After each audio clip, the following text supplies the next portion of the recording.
continuar con nuestra programación, queremos invitarles para que nos postremos delante del Señor.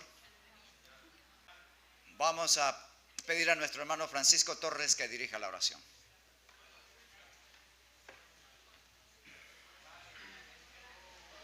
Padre nuestro que estás en el cielo, Señor, te damos gracias por este momento que nos tienes acá reunidos. Te ruego, Señor, que seas tú quien dirija este servicio que vamos a tener. Hacerte tú con cada uno de nosotros y danos tu bendición, Señor. Guárdanos siempre de todo mal y ayúdanos siempre a permanecer dentro de tu ley y de tu voluntad. En nombre de Jesús, amén. Amén. Bienvenidos, hermanos, a nuestra continuación del estudio de las 7 iglesias apocalípticas. Para hoy tenemos la iglesia de Sardis. Vamos ya que hay algunos hermanos que no han estado en nuestras clases anteriores, a recordar un poco. Las 7 iglesias que representan 7 periodos de tiempo en el curso de la historia cristiana. Pero tiene 2 aplicaciones más esa profecía. ¿Cuáles eran?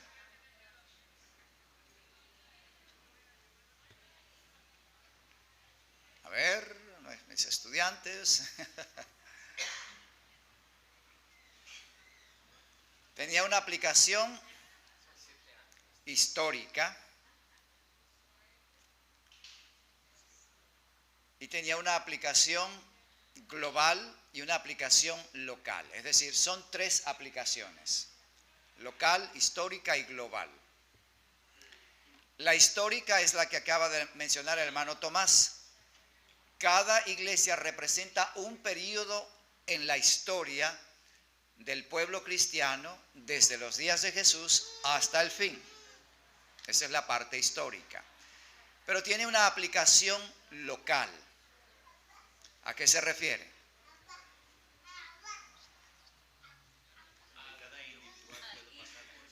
Exactamente, a la iglesia que existía en la ciudad, en este caso de Sardis. En cada una de las 7 iglesias, en realidad, se hace mención de la ciudad donde tenía su centro una congregación cristiana con características propias, particulares a esa localidad y a esa iglesia. En el caso de hoy tenemos la ciudad de Sardis, donde existía una congregación cristiana con una particularidad exclusiva a sus condiciones, propia de ellos. Bien, ¿y la aplicación global?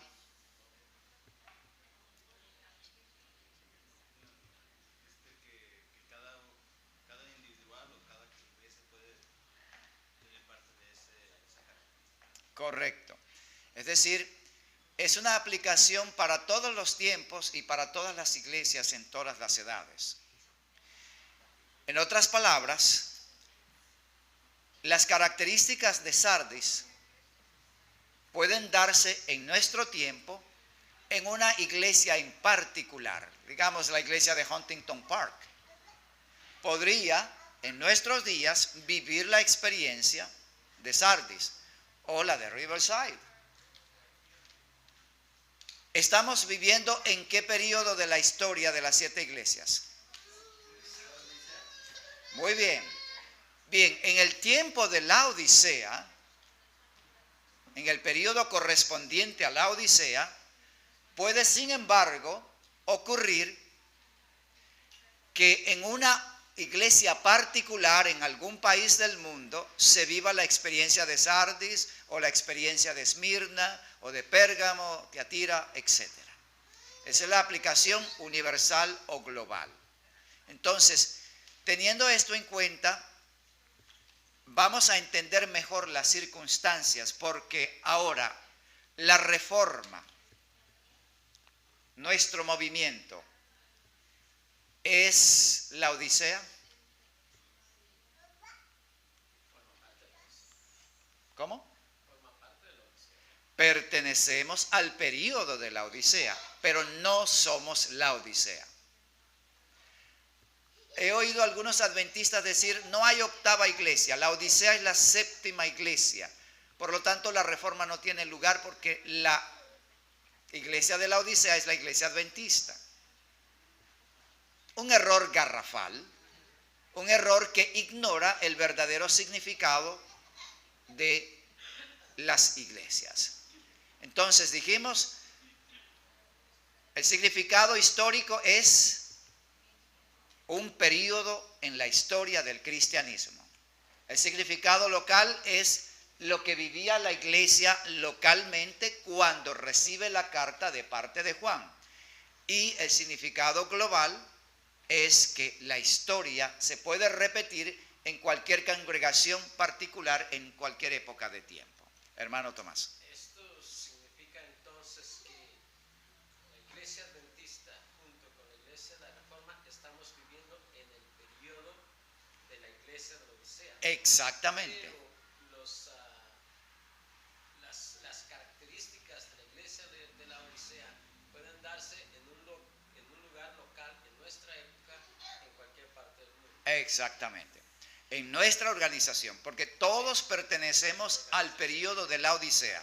Adventistas, bautistas, metodistas, anglicanos, todos viven en el periodo de la Odisea.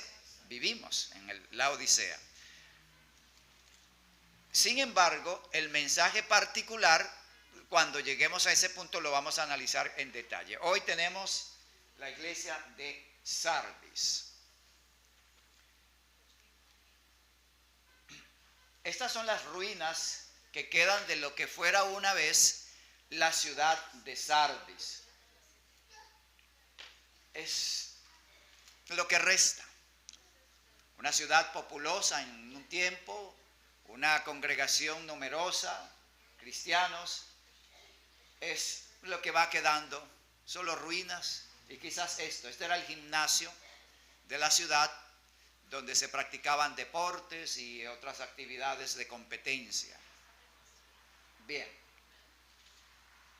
Otra vista del mismo local. La parte ya de la entrada dando un paso hacia adentro. Y aquí tenemos el mapa donde aparece el orden de las iglesias. Éfeso, Esmirna, Pérgamo, Tiatira, Sardis. Y luego las dos últimas, Filadelfia y la Odisea. Es importante destacar, como lo hicimos al principio, que allí también habían, en la ciudad de Hierápolis, había una congregación cristiana. Pablo hace referencia de ella. Y también la iglesia de Colosas, a quien escribe la carta a los colosenses.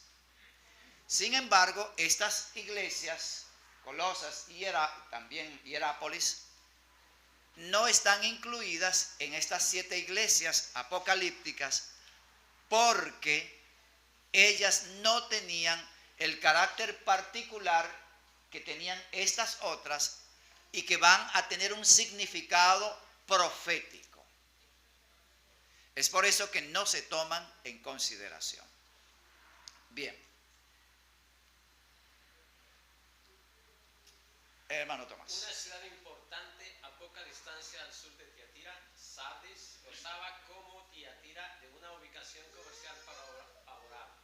Estrabón, el antiguo geógrafo, la llamaba Gran Ciudad. Geografía 13ª, 4 y... Esa es la referencia de... Aunque en los días de Juan no rivalizaba en importancia ni con Éfeso ni con Pérgamo, el significado del nombre es incierto. Sin embargo, algunos sugieren canción de gozo, o la que queda, o lo que queda, o algo nuevo.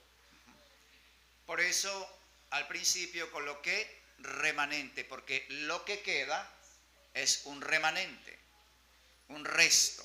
También se podría colocar resto. Ese es el significado más apropiado. La fecha de este periodo, de esta iglesia, va del 1517 a 1798. ¿Qué pasó en 1517? Cuando se clavaron las tesis de Martín Lutero en la iglesia Martín Lutero se levanta con su movimiento. Se toma ese año porque es la primera expresión abierta y directa de rechazo a la doctrina católica predominante y la introducción de una nueva visión del Evangelio. Las 95 tesis de Lutero marcan ese principio, hermana. My Bible says 1755. Why 1788? The period of the church. 1755. Yeah, on here it says the period in my Bible says 1517 to 1755 AD, but you have 1788. Ok, ¿qué pasó en 1555? But that's right. No. ¿Qué pasó en 1555?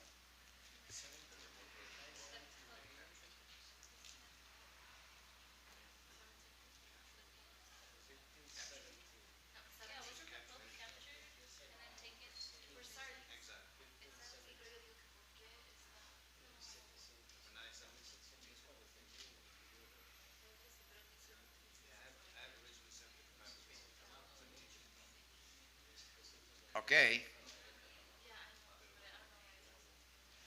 Oh, it says that the period in there, el periodo de ahí que dices 1517, que estamos en lo correcto, ajá. que termina en 1700.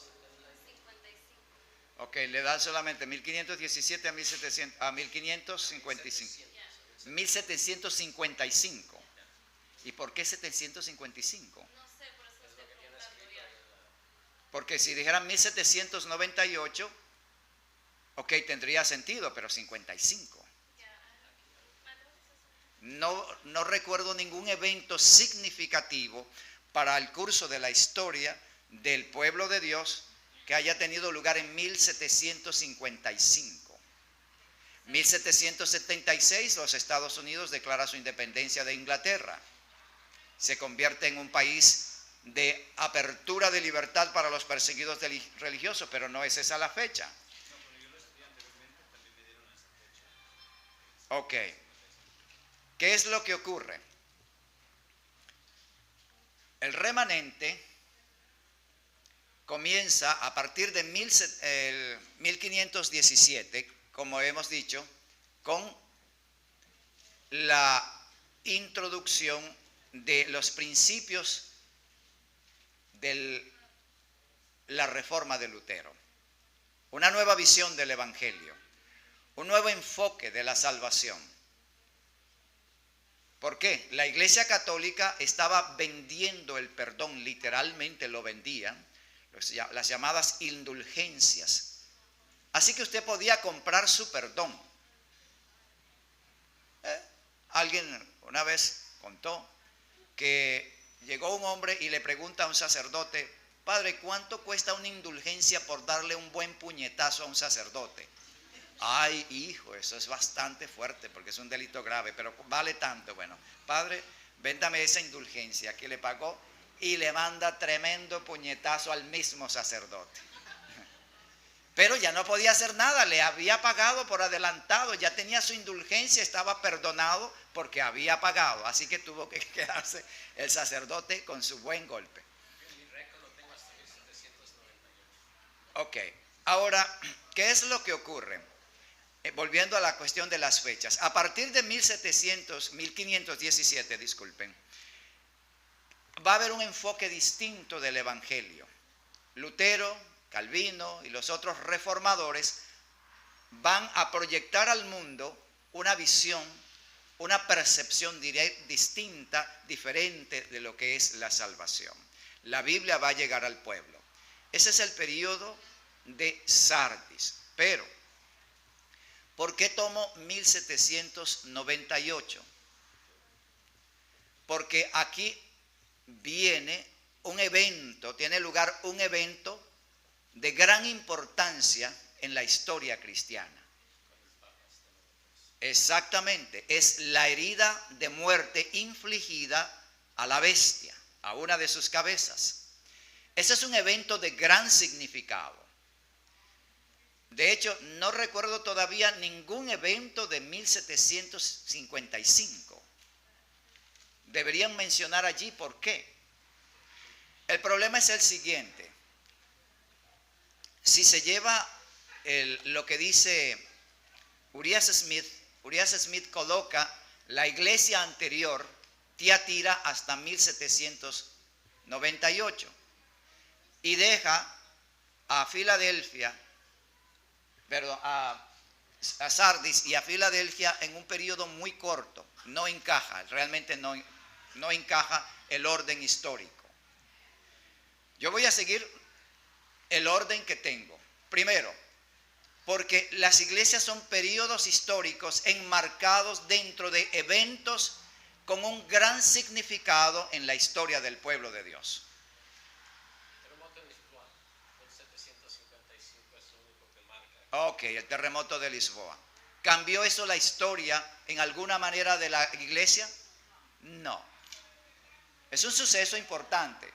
Pero si vamos a esa señal, entonces tendríamos que tomar también en cuenta 1780 o 1833, con eventos de igual magnitud e importancia en cuanto a las señales que anunciaban la venida de Cristo. Pero los eventos a que hago referencia, 1798, sí tiene una importancia de gran significado, de gran magnitud en la historia del pueblo de Dios. ¿Qué pasó ese año? Ya el hermano Tomás dijo algo. A ver, vamos a ampliar 1798. ¿Qué papa?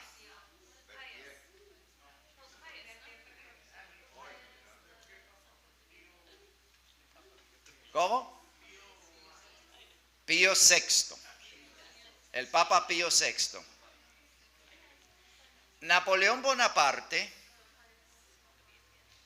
tenía conflictos con el Papa porque el Papa no apoyaba su gobierno, su política, la política de Napoleón. Así que Napoleón envió al general, ¿cómo se llama, hermano Raúl? Berthier.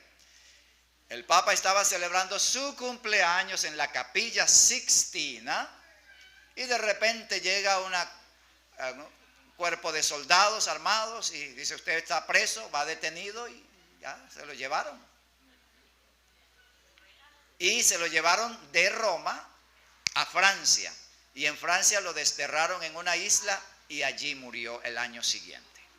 El Papa Pío VI murió prisionero el año siguiente, o sea, en 1799, y la Iglesia Católica, la iglesia más poderosa de la tierra, la iglesia que había controlado el destino del mundo, hasta ese entonces quedó sin cabeza. Un evento de gran relevancia en el desarrollo de la obra de Dios en este mundo, porque la iglesia perseguidora, la iglesia dominante, la iglesia que estaba embriagada con la sangre de los santos, ahora sufre una herida mortal. Y su dominio es detenido, su control, su hegemonía es frenada mediante esto. Ese es un evento de singular significado en la historia del pueblo de Dios. La Iglesia Católica ya no sería la misma desde entonces. De hecho, hoy día la Iglesia todavía no ha vuelto a ser lo que era. Está en el proceso, pero todavía no ha recuperado su antigua supremacía. ¿Ok? Por eso 1798 es la fecha apropiada. Ahora, Sardis. Sardis es la iglesia reformada. Lutero inicia su movimiento de protesta, de reforma, 1517. Se levanta el movimiento, se desarrolla, luego siguen otros reformadores, Juan Calvino, y luego más tarde la iglesia de Inglaterra se separa del catolicismo, aunque fue porque el rey quería, Enrique VIII, quería casarse con una mujer llamada Ana, y el Papa no le daba el divorcio de su esposa anterior. porque la Iglesia Católica no divorcia. Entonces él dijo, bueno, si el Papa no me quiere divorciar, entonces nos separamos. Inglaterra se separa de la Iglesia Católica y se separaron. Y ahora se divorció Enrique VIII y se casó con Ana Bolena, así se llamaba, Ana Bolena. Después se divorció de esa también y se casó con otra. Era un loco. 8 esposas tuvo ese señor. Bueno, todo esto va ocurriendo. Así que Inglaterra se convierte en una iglesia también más parecida al protestantismo que al catolicismo. Era una mezcla en realidad. Luego más tarde surgen los anabatistas, luego llegan los bautistas y van surgiendo los diversos movimientos, los presbiterianos. El luterano ya existía porque ellos son los seguidores de Lutero. En fin, surgen diversos movimientos hasta que llegamos a el tiempo de 1840, pero ya ha pasado 1798. Lo cierto es que las iglesias clásicas protestantes nacen en este periodo. Es el periodo de Sardis. Entonces se llama remanente porque es lo que queda, lo que sale de la Iglesia Católica.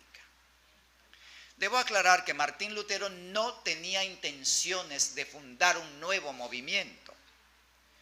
Cuando él fue a Roma y ve que el Papa tiene hijos por todos lados y los sacerdotes viven en promiscuidad y corrupción con las monjas, un desastre total, los curas y los monjes dedicados a prácticas corruptas.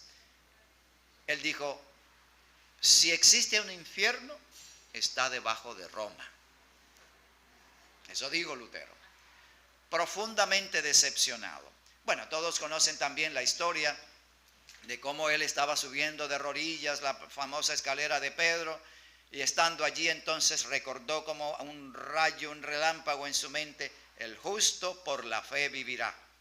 Y eso lo hizo reflexionar y se paró de allí y se fue, y nace a partir de ese momento su búsqueda que lo lleva a entender o a descubrir que el hombre es salvo por fe y no por obras. Bien, todo esto es como se inicia. Veamos un poco más.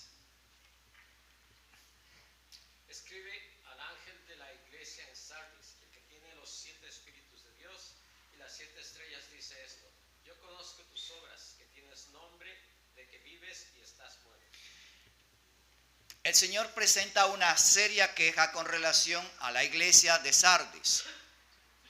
Tienes nombre, vives, pero estás muerto.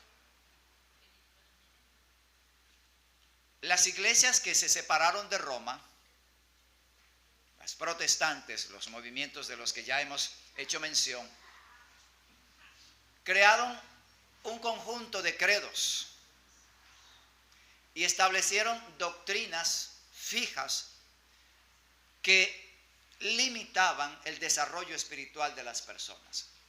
Debo señalar que ellos no tenían toda la verdad. Martín Lutero guardaba el domingo, creía en la inmortalidad del alma y creía en el infierno.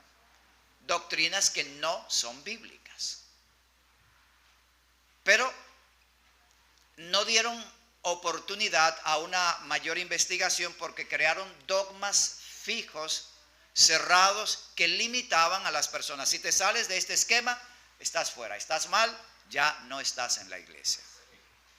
De hecho, en 1840, por allí no recuerdo exactamente, poco antes mejor, la familia de Helena Harmon era miembro de la iglesia metodista. Y el pastor le dice, mira, esto es lo que enseña el metodismo. Si tú no lo aceptas, si ustedes no lo aceptan, fuera. Y los excluyeron a toda la familia de los White.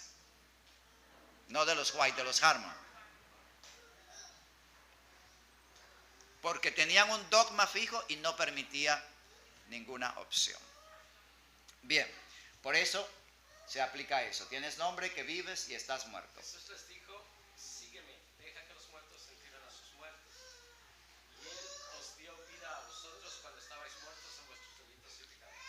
qué condición se halla una persona muerta? Muerte espiritual. Muerte espiritualmente. ¿Cómo? Ya. La persona tiene una mente o ya sea cauterizada, significa que no tiene sensibilidad ni por el pecado ni por la justicia, o vive, bueno, y en esa condición obviamente vive en pecado y no siente ningún remordimiento, ninguna inquietud. Está viva, pero no hay sensibilidad. Los muertos no sienten. Al no haber sensibilidad moral, sensibilidad espiritual, se le considera un muerto espiritual. Deja que los muertos entierren a sus muertos, dijo Jesús, porque son gente que no tienen ni sensibilidad, ni entendimiento, ni vislumbre de las cosas eternas. Ok, ahora los que estábamos muertos en nuestros delitos y pecados, el Señor nos dio vida porque ahora entendemos, ahora hay sensibilidad en nosotros. Pero la que se entrega a los placeres viviendo está muerta. Ok, esto ahonda el concepto. Que tendrán apariencia de piedad, pero negarán la eficacia de ella a estos que evitan. Entonces, la apariencia de piedad es tener un nombre de religioso, figurar como miembro de una organización, pero solo de apariencia. El corazón, ya sea está en el mundo o está en el pecado, que viene a ser igual. En fin, es solo una apariencia externa. Dentro es un mundano completo. En esa condición se está muerto.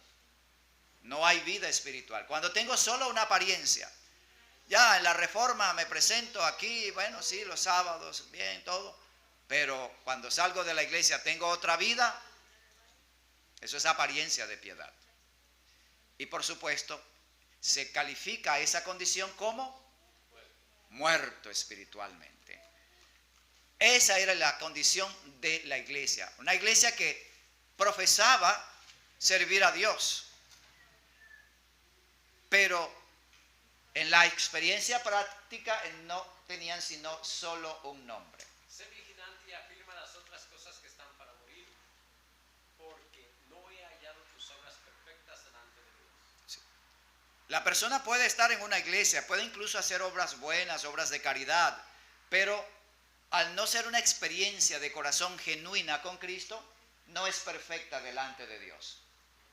Acuérdate pues de lo que has recibido y oído, y guárdalo y arrepiéntete.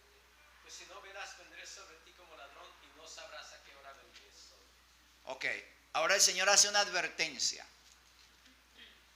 Y ello es, si no te arrepientes, mi venida, mi llegada, te va a sorprender como ladrón. La Biblia nos habla de quiénes van a ser sorprendidos como ladrón por la venida de Cristo. Porque vosotros sabéis perfectamente que el día del Señor vendrá así como ladrón en la noche. Que cuando digan paz y seguridad, entonces vendrán sobre ellos destrucción repentina como los dolores a la mujer encinta y no escaparán. Para quienes la venida de Cristo es algo sorprendente, inesperado y que los toma sin ninguna preparación. ¿Y quiénes son esos? Que los que no velan.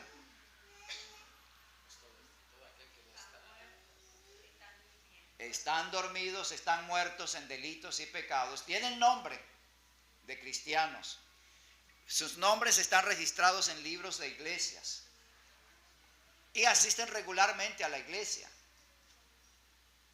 Pero sus corazones están envueltos, están adormecidos, están embriagados con el mundo.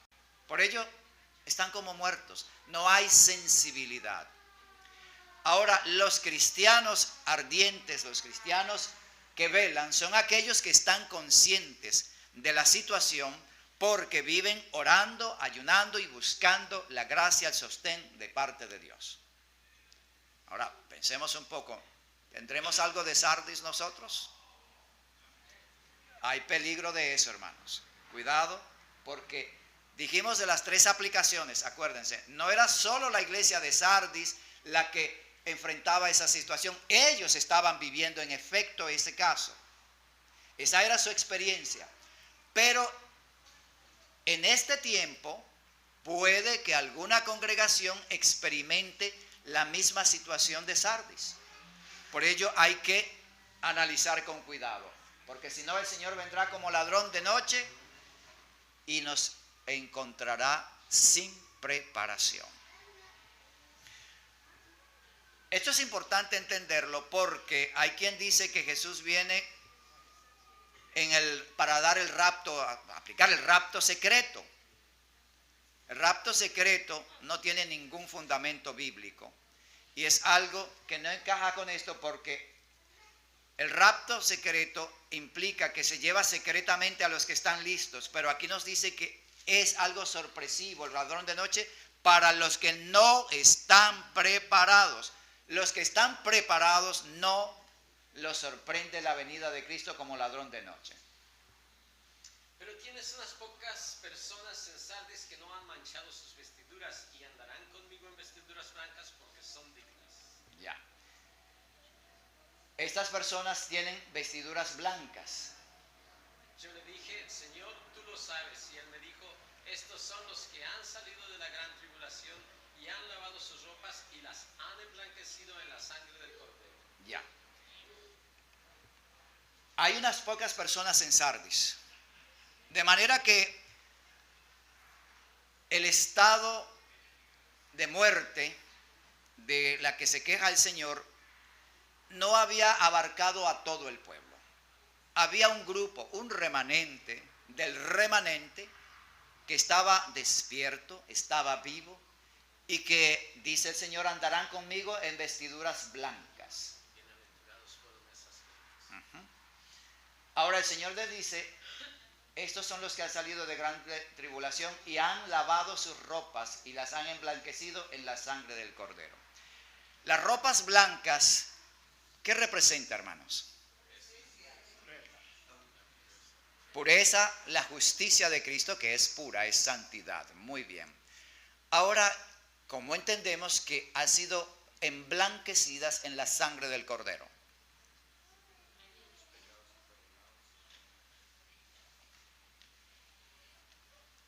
¿Cómo venimos a Cristo, hermanos?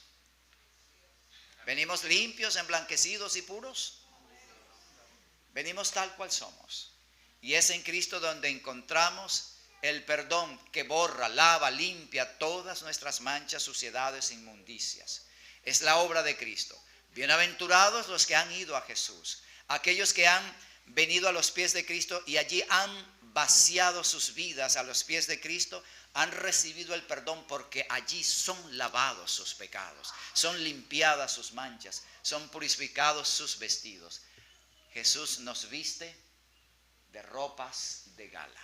Y a ella se le ha concedido que se vista de lino fino, limpio y resplandeciente, porque el lino fino es las acciones justas de los santos. Amén.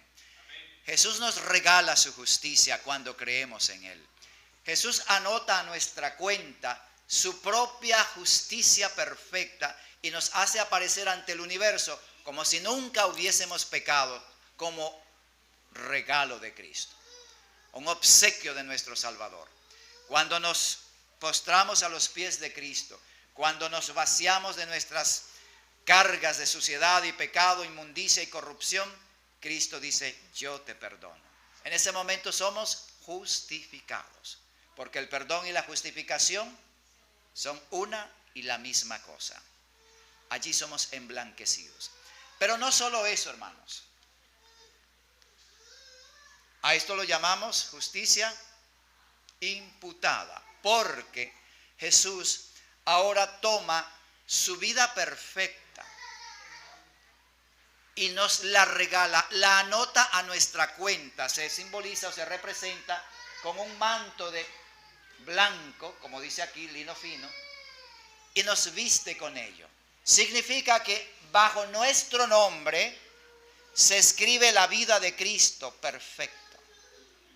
Eso es justicia imputada, porque se imputa nuestro nombre, se aplica nuestro nombre, y somos ahora ante el universo personas limpias, purificadas, vestidos de lino puro.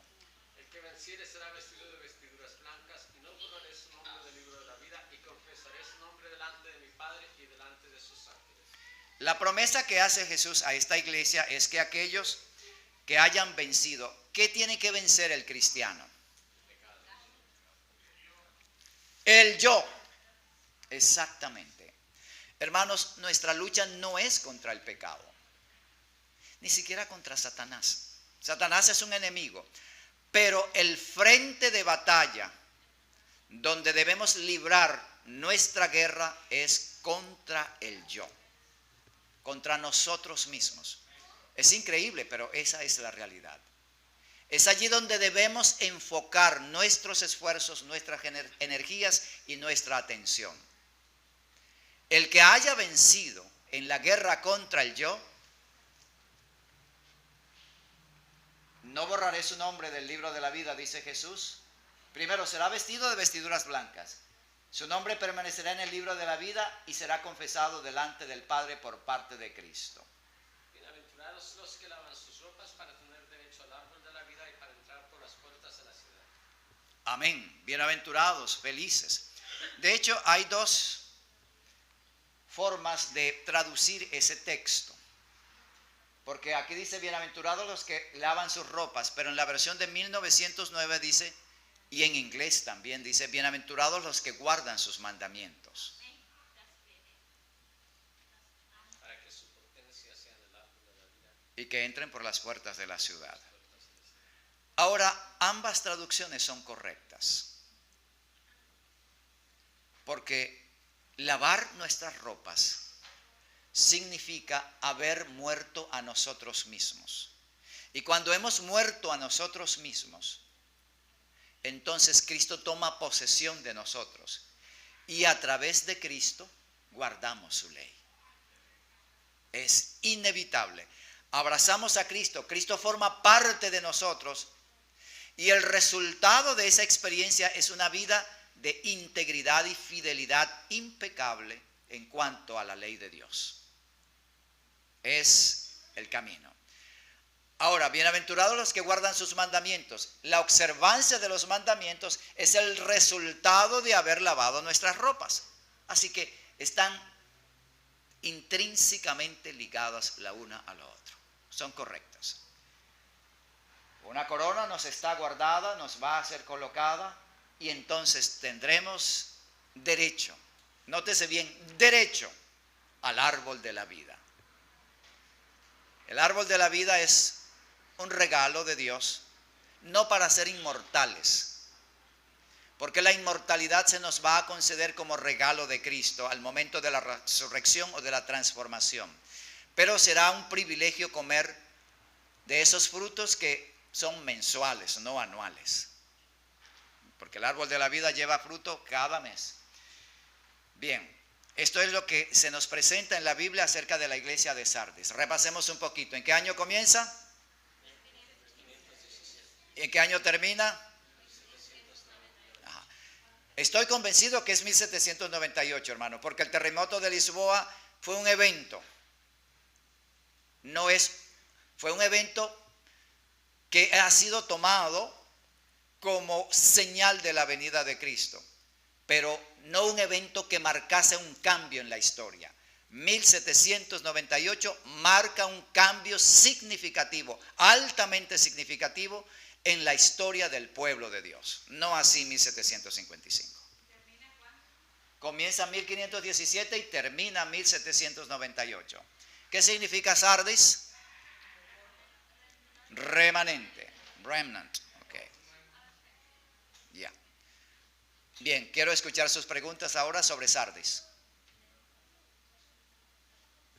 Si no hay preguntas, entonces terminamos con una oración. Oremos al Señor. Querido Padre que estás en los cielos, te damos gracias por el estudio de tu palabra en esta tarde. Gracias, Señor, porque nos haces ver cómo tus profecías se han cumplido al pie de la letra y todo ha seguido el curso que tú has señalado a través de la palabra profética. Te rogamos que nos ayudes para permanecer como cristianos ardientes y fieles, no muertos espirituales, sino realmente vivos en la verdad y en tus caminos. Bendice a cada uno de los presentes y que todos podamos ser contados entre los vencedores del yo, que recibirán las ropas blancas y la corona de la vida.